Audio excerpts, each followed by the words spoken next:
Kanibalisme manusia atau praktek memakan tubuh sesama manusia ternyata pernah terjadi beratus bahkan beribu tahun yang lalu. Di Meksiko Utara ditemukan gudang tulang manusia milik suku kuno, Sisimes. Diduga sekitar tahun 1425, praktek kanibalisme telah dilakukan oleh suku tersebut sebagai bahan persembahan. Namun beberapa orang berikut ini menjadi kanibal karena terpaksa, karena tak ada pilihan lain dan untuk bertahan hidup dari kematian. Bencana yang terjadi terkadang membuat seseorang tak lagi dapat berpikir normal, seperti terdampar di pegunungan terpencil di musim dingin tanpa makanan. Berikut kisah-kisah kanibalisme yang terpaksa dilakukan untuk bertahan hidup versi On The Spot.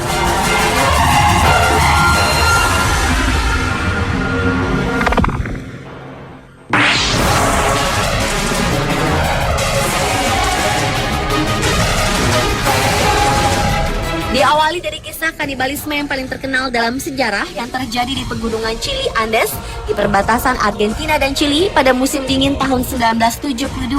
Peristiwa ini bermula saat pesawat charteran Uruguay Air Force Flight 571 yang membawa 45 orang penumpang jatuh. 29 penumpang berhasil selamat, namun karena medan yang berat, satu demi satu korban berjatuhan. 8 orang tewas tertimbun longsoran salju, yang lainnya kemudian tewas karena berbagai sebab, seperti tidak mampu bertahan di suhu yang luar biasa dingin dan karena cedera. Para korban berada di ketinggian 3.600 meter di atas permukaan laut pada saat musim dingin sedang hebat-hebatnya dengan hanya memakai pakaian seadanya tanpa makanan. Maka satu-satunya cara untuk bertahan hidup adalah dengan memakan teman-teman mereka yang telah tewas, layaknya seorang kanibal. 11 hari setelah peristiwa, pemerintah setempat menghentikan operasi penyelamatan, tepatnya setelah 8 hari usaha pencarian, karena pihak berwenang menganggap semua korban pasti tidak ada yang selamat. Namun ternyata 16 orang yang selamat tetap berjuang mencari bantuan, sampai akhirnya setelah 72 hari bertahan, para korban itu datang sendiri melaporkan lokasi mereka. Pengalaman luar biasa ini akhirnya difilmkan pada tahun 1993.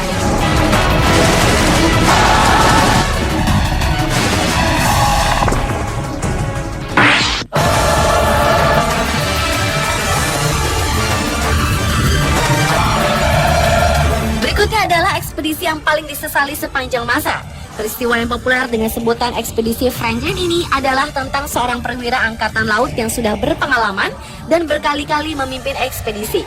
Tahun 1845, atas perintah Sir John Barrow, Franklin memimpin ekspedisi dengan keyakinan akan menyelesaikan pemetaan bagian barat laut ujung Kanada dan melayari kutub utara. Ekspedisi itu sendiri dilakukan 2 kapal canggih di zamannya, yaitu Erebus dan HMS Terror. Namun sayang, konon 2 kapal ini terkepung es di Selat Victoria dekat Pulau King William di Arktik, Kanada. Franklin dan 128 kru dan peneliti hilang. Nasib ekspedisi Franklin ini baru terungkap berabad-abad kemudian.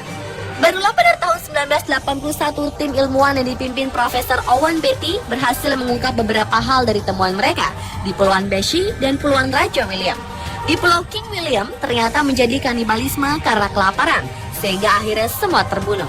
Sementara di Pulau Beechey, di mana beberapa awak dikubur, ditemukan bahwa mereka meninggal karena radang paru-paru dan mungkin TBC dan keracunan timah.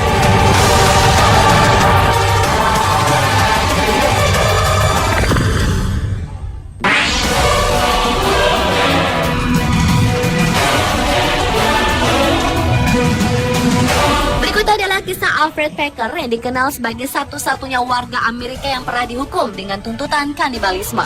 Pada 9 Februari 1874, Alfred dengan 5 orang lainnya melakukan ekspedisi di pegunungan Colorado. 2 bulan kemudian, Alfred kembali dari ekspedisi sendirian.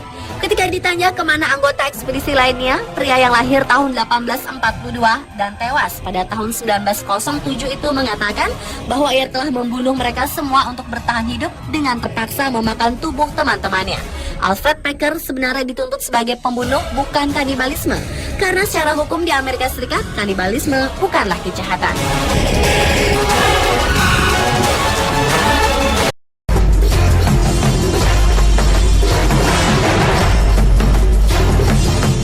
Berikut adalah kisah kanibalisme yang berhubungan dengan Holocaust.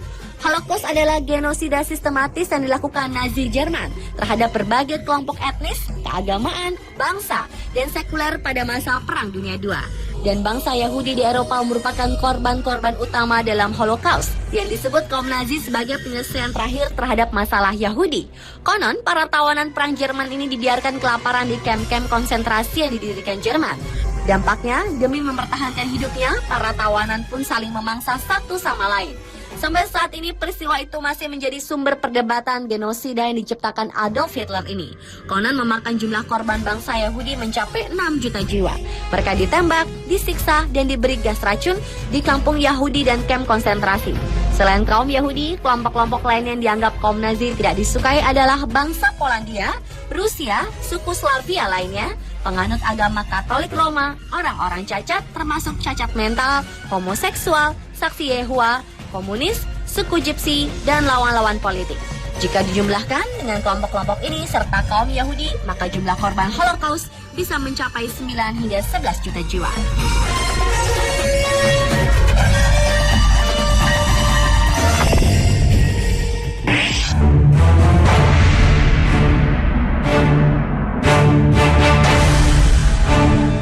Beralih ke kisah pengepungan paling lama dan paling banyak memakan korban sepanjang sejarah. Pengepungan Leningrad atau dikenal dengan sebutan blokade Leningrad adalah operasi militer berkepanjangan yang dilakukan oleh Jerman dan pasukan pertahanan Finlandia untuk memblokade Leningrad Rusia pada 8 September 1941. Pengepungan ini berlangsung selama 2 tahun dan menimbulkan korban sebanyak 1,5 juta jiwa. Kota Leningrad benar-benar terisolasi baik di darat maupun laut. Selama berbulan-bulan, para penduduk hanya makan dari danau yang ada di sana. Namun saat musim dingin tiba, danau menjadi beku. Hal itu membuat tentara Soviet mengalami kesulitan untuk memasok makanan, dan masyarakat pun mulai kelaparan. Untuk memenuhi kebutuhan akan makanan, para tukang roti di kota itu diperintahkan untuk membuat roti yang dicampur dengan serbuk gergaji, burung, tikus, dan makanan-makanan lain yang dalam kondisi normal tidak layak untuk dimakan. Setelah itu, praktek kanibalisme pun terjadi di seluruh kota. Sampai-sampai polisi Leningrad merasa perlu melakukan patroli anti-kanibalisme untuk mencegah kondisi makin buas dan tak terkendali. Meski begitu, kanibalisme tetap terjadi meski sembunyi-sembunyi. Diperkirakan tragedi itu menyebabkan tewasnya 1,5 juta orang. Berdasarkan catatan sejarah, ini bukan pertama kalinya rakyat Soviet melakukan kanibalisme. Sebelumnya antara tahun 1932 hingga tahun 1933, saat terjadi bencana kelaparan yang luas di Ukraina, praktek kanibalisme juga terjadi.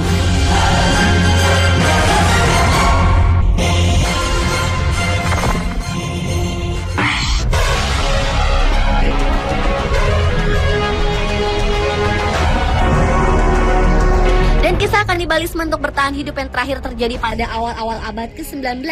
Saat itu dunia maritim memang marak dengan cerita-cerita mengerikan seputar kecelakaan. Pada tahun 1820, kapal Essex atau kapal pemburu paus mengalami kecelakaan saat paus menabrak kapal tersebut hingga karam di 3.700 km sebelah barat pantai barat Amerika Serikat. Sebanyak 21 awak berhasil menyelamatkan diri di Pulau Henderson. Mereka bertahan dengan makan ikan, burung, juga tumbuhan yang ada. Sayangnya itu hanya cukup untuk seminggu. Selanjutnya tidak ada lagi yang bisa dimakan. Mereka kemudian masih mencoba bertahan dengan meminum air seninya sendiri. Namun lama-kelamaan mereka jadi saling membantai dan saling memakan tanpa mengenal teman, sahabat, bahkan saudara. Tragisnya, kapten kapal Pollard ikut memakan sepupunya yaitu Owen Coffin yang sebelumnya dibantai oleh anak buahnya sendiri. Hampir setahun kemudian barulah pertolongan datang dari kapal penangkap ikan Dopin Nantucket 95. Saat itu 2 orang selamat termasuk sang kapten. Dan di tempat terpisah, kru lain berhasil diselamatkan kapal dagang India. Akhirnya sebanyak 8 orang berhasil diselamatkan dan berdasarkan pengakuan mereka berhasil bertahan hidup dengan mengkonsumsi mayat 7 temannya.